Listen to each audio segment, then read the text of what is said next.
প্লেনে থার্মোমিটার নিয়ে যাওয়া নিষিদ্ধ কেন সেটা কি আপনারা জানেন? আচ্ছা, আপনারা কি সবথেকে ছোট যুদ্ধের কথা শুনেছেন, যেটা মাত্র 38 মিনিট ধরে চলেছিল? আপনারা কি জানেন সবার প্রথমে কোন প্রোডাক্টের মধ্যে বারকোড লাগানো হয়েছিল? বন্ধুরা, এরকমই সব দুর্দান্ত ফ্যাক্ট সম্পর্কে জানার জন্য ভিডিওটা শেষ পর্যন্ত অবশ্যই দেখুন। তাহলে চলুন শুরু করা যাক। নাম্বার 1, মরুভূমিতে উট কয়েক সপ্তাহ পর্যন্ত জল ছাড়া বেঁচে থাকতে পারে, যার ফলে অনেকেরই ধারণা যে তারা তাদের কুঁজে জল ধরে রাখে। যদিও এটা সম্পূর্ণ ভুল ধারণা। কুঁজে কোনো কিছুই সঞ্চয় করে রাখা যায় না। উট তাদের ব্লাড স্ট্রিমে জল ধরে রাখে, তারপর ধীরে ধীরে সেটা ইউজ করে।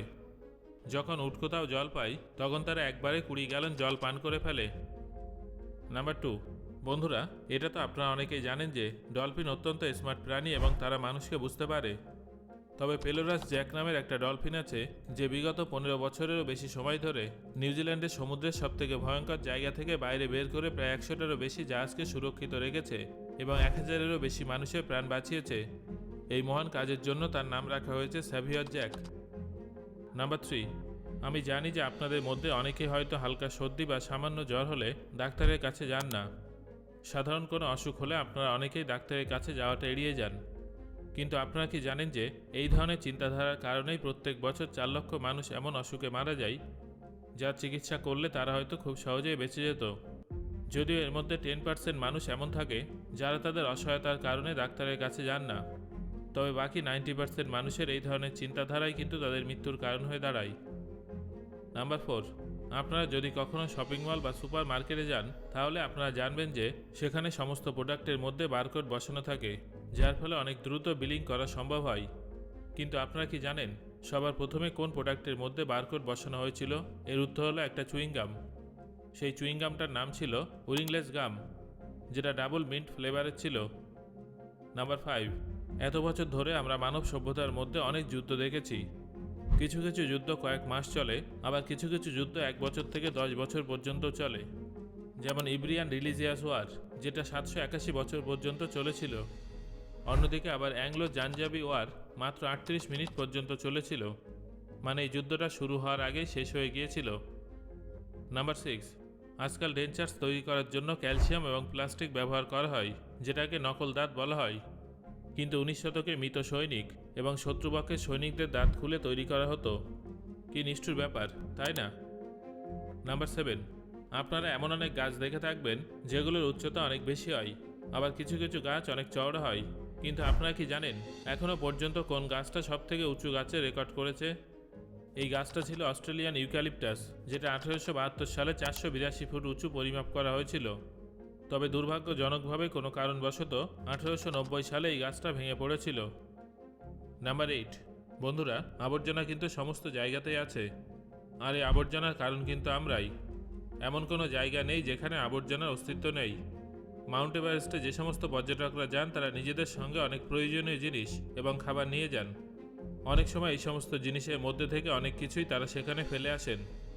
একটা হিসেব অনুযায়ী বর্তমান সময়ে প্রায় 50 টনের সমান আবর্জনা মাউন্ট এভারেস্টে উপস্থিত আছে। এটা একটা অনুমান মাত্র, বাস্তবে এই পরিমাণটা আরও অনেকটাই বেশি। নাম্বার 9, আমি যদি এখন আপনাদের জিজ্ঞাসা করি যে বৃষ্টির ফোঁটার আকার কেমন, তাহলে হয়তো আপনারা অনেকেই বলবেন স্ফেরিক্যাল কিংবা চোখের জলের মতো। কিন্তু বাস্তবে বৃষ্টির ফোঁটার আকার বার্গারের বুনের মতো হয়ে থাকে। খেয়াল করে দেখবেন যখন বৃষ্টির ফোঁটা মাটি স্পর্শ করে তখন সেটা একদম ফ্ল্যাট থাকে। নাম্বার 10, কেউ যখন আমাদের ফোন করে তখন আমরা ফোনটা ধরে সবার প্রথমে হ্যালো বলে থাকি। কিন্তু আপনারা কি জানেন যিনি টেলিফোন আবিষ্কার করেছিলেন সে Alexander Graham bell? Telephone greetings রেগেছিলেন আহো, কিন্তু তার প্রতিদ্বন্দ্বী থমাস এডিসন এই হ্যালো শব্দটাকে ভোট দেন এবং সবাই তাকে ফলো করে। এমনকি এই হ্যালো শব্দটা থমাস এডিসনই আবিষ্কার করেছিলেন। নাম্বার 11, ওয়েবের জগতে 1993 সালের 30 এপ্রিল সবথেকে বড় এবং গুরুত্বপূর্ণ দিন ছিল। আপনারা হয়তো ভাবছেন যে কেন? আসলে সেই দিনই ঘোষণা করা হয়েছিল যে WWW অর্থাৎ ওয়ার্ল্ড ওয়াইড ওয়েব যে কেউ বিনামূল্যে ব্যবহার করতে পারবে। সেই দিন থেকে আজ পর্যন্ত ওয়েবে অনেক পরিবর্তন আসলে WWW আজও কাজে আসে। নাম্বার 12, মোটরোলা আজ একটা সফল মোবাইল কোম্পানি। কিন্তু আপনারা কি জানেন মোটরোলা প্রথমে 4 চাকার জন্য রেকর্ড প্লেয়ার তৈরির মাধ্যমে তাদের ব্যবসা শুরু করেছিল। সেই সময়কার সবথেকে সফল রেকর্ড প্লেয়ার ছিল ভিক্টোরোলা, আর সেই জন্যই তারা তাদের নাম মোটরোলা রেখেছে। নাম্বার 13, মেয়েরা ছেলেদের তুলনায় অনেক বেশি কথা বলে। একবার এই বিষয়ে সার্ভে করা হয়েছিল, যেখানে দেখা যায় যে একদিনে একটা ছেলে গড়ে 12,500টা শব্দ উচ্চারণ করে, অন্যদিকে একটা মেয়ে গড়ে সারাদিনে 25,500টা শব্দ উচ্চারণ করে। নাম্বার 14, আপনারা কি জানেন পৃথিবীতে এমন একটা জায়গা আছে যাকে সেন্টার অফ ইউনিভার্স বলা হয়? আর এটা কিন্তু এমনি এমনি বলা হয় না। এই বৃত্তের মধ্যে দাঁড়িয়ে আপনি যা কিছু বলবেন, আপনি আপনার আওয়াজে সেই প্রতিধ্বনি শুনতে পাবেন। কিন্তু এই বৃত্তের একদম বাইরে যদি কেউ দাঁড়িয়ে থাকে, সে কিন্তু আপনার আওয়াজ শুনতে পাবে না।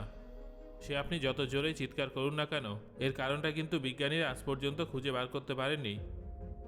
নাম্বার 15, পৃথিবীর সবথেকে উঁচু মানব নির্মিত পাহাড় মানে পিরামিড, যেটা গ্রেট পিরামিড অফ গিজা নামে পরিচিত, সেটা বাস্তবে কত বড় আপনারা কল্পনাও করতে পারবেন না। অনুমানের জন্য জানিয়ে রাখি যে the great pyramid of geyser base 10টা ফুটবল মাঠের সমান। হ্যাঁ বন্ধুরা, আপনারা ঠিকই শুনেছেন। নাম্বার 16, বাটা ভারতের অন্যতম জনপ্রিয় ফুটওয়্যার কোম্পানি। অনেকেই ভাবেন যে বাটা হয়তো ভারতীয় ব্র্যান্ড, তবে এটা সম্পূর্ণ ভুল ধারণা। বাটা আসলে সুইজারল্যান্ডের ফুটওয়্যার কোম্পানি, যেটা সুইজারল্যান্ডের তুলনায় ভারতে অনেক বেশি জনপ্রিয়। নাম্বার 17, আচ্ছা বলুন তো, যদি একটা রাবারের বল আর একটা কাচের বল ছোড়া হয়, তাহলে কোন বলটা বেশি বাউন্স করবে?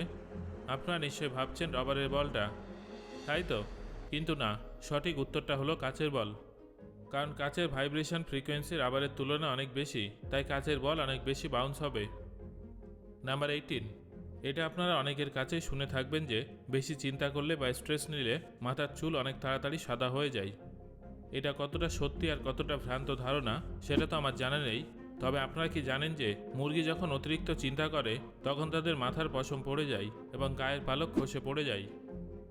নাম্বার 19, যদি আপনি কখনো প্লেনে ট্রাভেল করে থাকেন, তাহলে আপনি এটা জানবেন যে প্লেনে অনেক কিছুই নিয়ে যাওয়া নিষেধ, যার মধ্যে অন্যতম হলো পারদের থার্মোমিটার। আসলে প্লেনের 80% পার্টস অ্যালুমিনিয়াম দিয়ে তৈরি, আর পারদ হলো এমন একটা মেটাল যেটা অ্যালুমিনিয়ামের সঙ্গে কম্বাইন্ড হয়ে মরিচা ধরিয়ে দেয় এবং অ্যালুমিনিয়ামকে সম্পূর্ণ গলিয়ে ফেলে। এই অবস্থায় পারদের একটা ছোট ফোঁটাও যদি প্লেনের মধ্যে পড়ে যায়, তাহলে তার পরিণাম কী হতে পারে সেটা আপনারা নিশ্চয়ই বুঝতে পারছেন। নাম্বার 20, এখন আমি আপনাদের ভারতের কয়েকজন নেতা মন্ত্রীর আগেকার এমন কিছু ছবি দেখাবো যেগুলো আপনাদের মধ্যে অনেকেই দেখেননি। এই ছবিটা দেখুন, এটা হলো সোনিয়া গান্ধীর ছবি। এই পুরনো ছবিটা ভারতের বর্তমান প্রধানমন্ত্রী নরেন্দ্র মোদীর ছবি। এটা রাহুল গান্ধীর ছবি, আর এটা হলো মনমোহন সিংয়ের ছবি। নাম্বার 21, এই ক্যামেরাটার ছবি দেখে আপনারা নিশ্চয়ই ভাবছেন যে ক্যামেরাটার অবস্থা এমন কিভাবে হলো, কি তাই তো? আসলে এটা হলো ক্যামেরার মেল্টেড পার্ট। এই ক্যামেরাটা একটা রকেটের লঞ্চ রেকর্ড করছিল, কিন্তু রকেট লঞ্চের সময় এত বেশি পরিমাণে তাপ উৎপন্ন হয় যে ক্যামেরাটা গলে যায়। সবথেকে আশ্চর্যজনক ব্যাপার ছিল যে এই ক্যামেরাটা লঞ্চ প্যাড থেকে প্রায় 1/2 কিলোমিটার অর্থাৎ প্রায় 500 মিটার দূরে ছিল। তাহলে বুঝতে পারছেন তো রকেট লঞ্চ হওয়ার সময় কত বেশি পরিমাণে তাপ উৎপন্ন হয়।